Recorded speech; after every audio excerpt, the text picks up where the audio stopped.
Hello, everybody.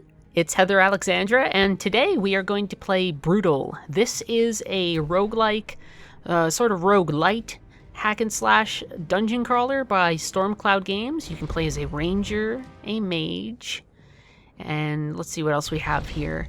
A warrior, or an Amazon. And I did play a little bit. I did play with this ranger a tad. They were pretty cool, but I think I'm gonna play as the Amazon because I want to play as a warrior, but I also want a couple options. And she comes with like a craftsman perk right away, which means that if I find cool items, I don't have to like upgrade a bit before I can get them. I just have to have the equipment to make them, and then I can have them. And I like that idea. I like the visuals of this game. We talk about the term aesthetic or style a lot in games, and that's, you know, like people are like, oh, graphics don't matter, it's the aesthetic or whatever, ignoring that those two things are really, really hand in hand. But what I like about Brutal, from the time I've been spending with it, is that it feels just sort of like weird enough, in the sense that, like, sometimes it feels like I'm playing Tron. I think I just picked up pie or maybe pizza right there. Like, because of the harsh lights, it has like this Tron aesthetic, but it also really captures a funny sort of variation on like ASCII art and roguelike dungeons and things like Dwarf Fortress or Rogue, or even a recent game like Caves of Cud, which is one of my favorite games like ever. I love Caves of Cud. I play it all the time. So I like the style here, and I'm a bit disappointed that it's maybe not as deep as a game as I thought. It's mostly just a hack and slash. It feels a little bit like Gauntlet, or a little bit like Baldur's Gate Dark Alliance. Who's this guy? Let's kick him. Yes. Oh, a potion.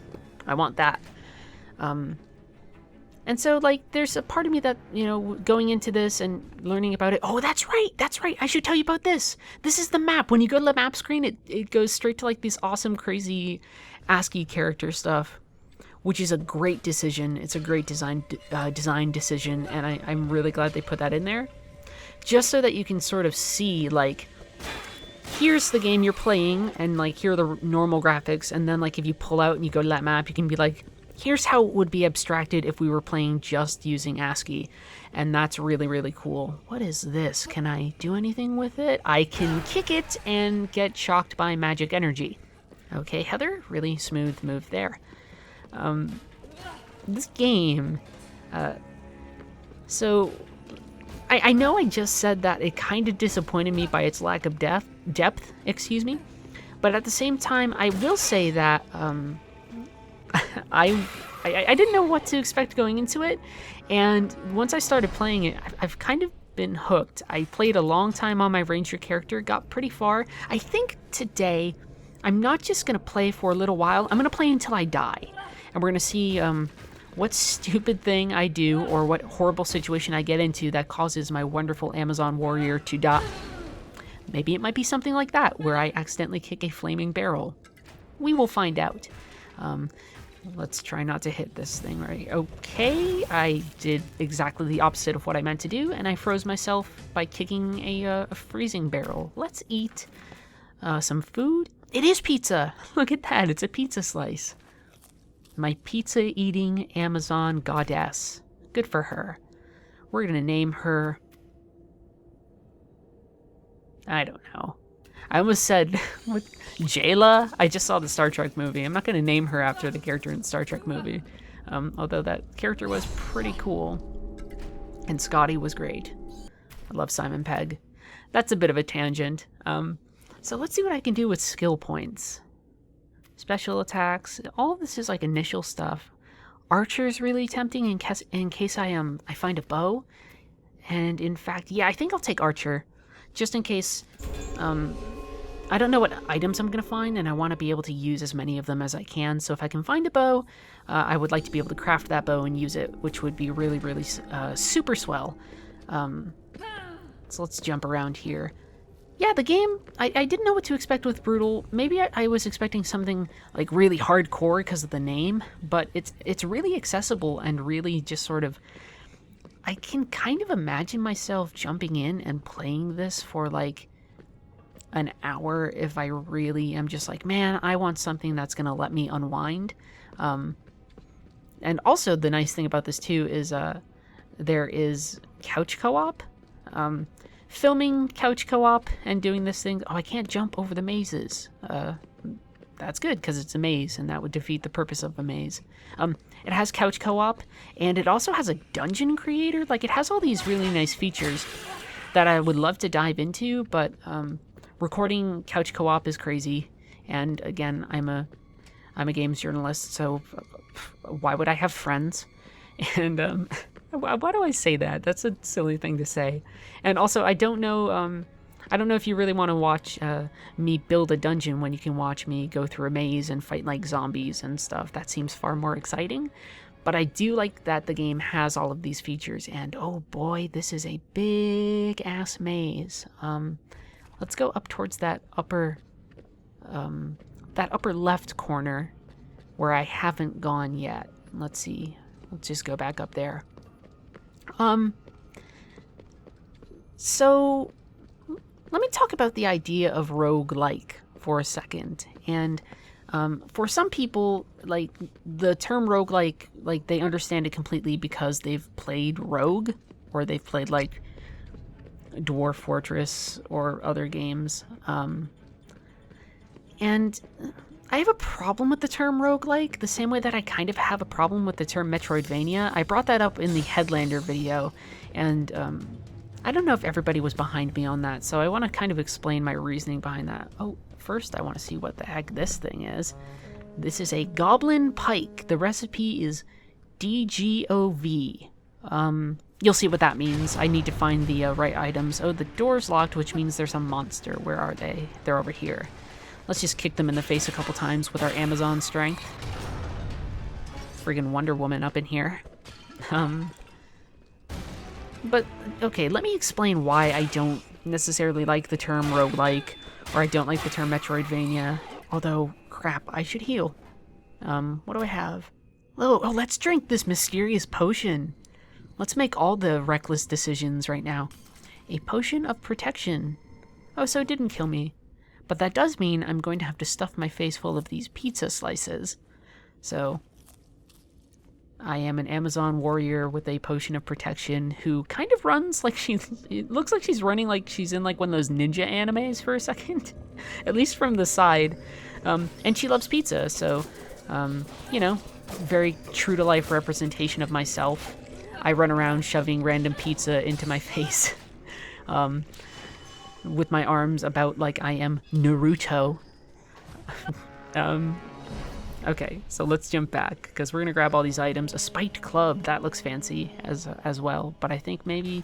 I mean, I'll craft whatever I have the things to craft, but we'll see what I can find first. I'm finding arrows, so maybe I'll find a bow. Anyway, roguelike, Metroidvania. Why do I find these terms a little unappealing? Partially because not everybody has the same literacy with games. It's easy when you are somebody who plays a lot of games to assume that games are things that people have a lot of experience with. So that when you say roguelike or when you say Metroidvania, people understand what those mean. That means, have people played Castlevania? Have people played Rogue or a game in that vein? Do they understand sort of the hallmarks of those games, the core mechanics of those games? And chances are that there are plenty of people who are watching this who don't necessarily have all of that same literacy as you or I. Or there are probably even people out there, like there are probably some of you out there who have more literacy than me in these games. How much will I offer to the gods? Everything! Pay my I insulted the gods. I gave them everything I had. I don't know if I care much for these gods, gang. Anyway, the point I'm trying to make with roguelike and Metroidvania is that they demand a certain degree of literacy, and when we talk about games in those terms, it makes it hard for games to be accessible. And I think one of the things that games really, really need is to be accessible to all sorts of people. And yeah, we can have our own jargon and our own terms. Film does, and any art form does. But having things a little bit more accessible, like it's easier for me to say like this is a dungeon crawler because people sort of understand the concept of going into a dungeon. It's easier for me to say this is an adventure game because people have just like vaguely platonic notions of like what adventure is. It's harder for me to say like, for instance, oh, this is a Dark Souls-like, or even less specifically, this is a Souls-like. Not everybody has played Dark Souls. Not everybody has the same bit of agreement on what necessarily constitutes the core of Dark Souls. It conjures certain things in the mind, right?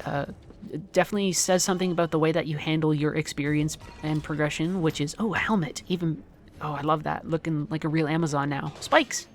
Okay, screw that. Jump over those. It implies a certain type of difficulty. It implies maybe a certain feel to the combat if you're familiar with that feel. And it probably implies a core loop of having some sort of resource that you can spend to get your experience on. Yeah, let's craft this pike. That's awesome. Look at all those little letters go and craft that pike. We're going to do that. But the one thing that a term Souls-like or roguelike sort of struggles with is the fact that it doesn't necessarily talk about a game by itself. Oh, yes, we made it through the first part. Cool. So I'm going to ramble one more second about this, and I swear to God, then I'll talk about the game and some other things. They're incomplete terms, right? If I say this game is a roguelike, not everybody's access point to roguelikes is the same. For some people, if I say roguelike, they're going to assume I mean something like, I don't know, Spelunky. And that is what some people would call a roguelite, but it still has elements that are important and sort of formative and set down by Rogue, which were like procedurally generated space and like permadeath and all of these things. But when we use those comparative terms, I'm not saying that we shouldn't use those terms, by the way. Let me be clear. We can use those terms all we want. They're already part of the vernacular. They're not going away. But the thing is that not everyone's point of reference is the same. And also, I sometimes feel like they don't allow us to talk about games on their own terms. So one thing that happens a lot, too, is we use comparisons a lot when we talk about games. And we use comparisons when we talk about anything because comparisons allow us to sort of easily explain something, right?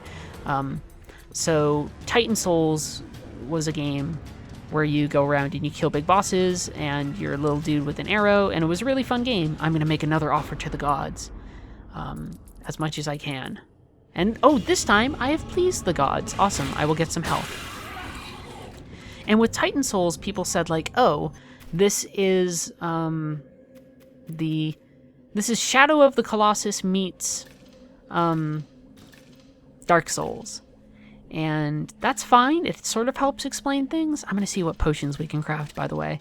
But at the same time, it starts to look at Titan Souls sort of as the sum of constituent parts that are like this weird cobbled together Frankenstein monster that's formulated by like the legacy of various games, and not like just like, oh, here's Titan Souls on its own terms. It's like, here's Titan Souls in relation to these other things. We need to judge Titan Souls in relation to these other games. There's a Kickstarter game that came out called Pray for the Gods, Prey, if you're sort of interested looking this up. It's going to be a Shadow of the Colossus sort of game where you fight monsters, but I hope that when people look at Pray for the Gods, for instance, they're not just going to be like, oh, this is just like, you know, a Colossus-like or whatever. I would hate for that to be a term. I want people to look at Pray for the Gods and be like, Pray for the Gods is this thing that does its own stuff. And maybe it takes hints from this or affectations from the things that came before, but it's its own thing. Language is important with games. Language is like super important with anything. The way we talk about things informs the ways that we can critique and approach things, the ways that we can sort of make games more accessible to people who aren't just like hardcore gamers who are going to be watching this far into a video on a video game like press websites, YouTube. it's important to me. It's a topic that I have a lot of passion for, and I hope that in my rambling there was something there that made a little bit of sense. I'm going to keep on destroying all these boxes because they're giving me experience points, and I'm getting close to another level up. Let's get back to Brutal and talk about it for a minute. The thing I enjoy about Brutal is that, holy crap! What the heck? They just, like, exploded. Oh, but they left me gold and a key. So I'm happy they exploded. The thing I like about Brutal is that I don't need to have too much knowledge of these dungeon crawlers or even of rogue games to really understand it. It's pretty accessible, and I enjoy that. There's a real ease to it. For instance, all that crafting, it's just like, do I have the stuff to make it or not?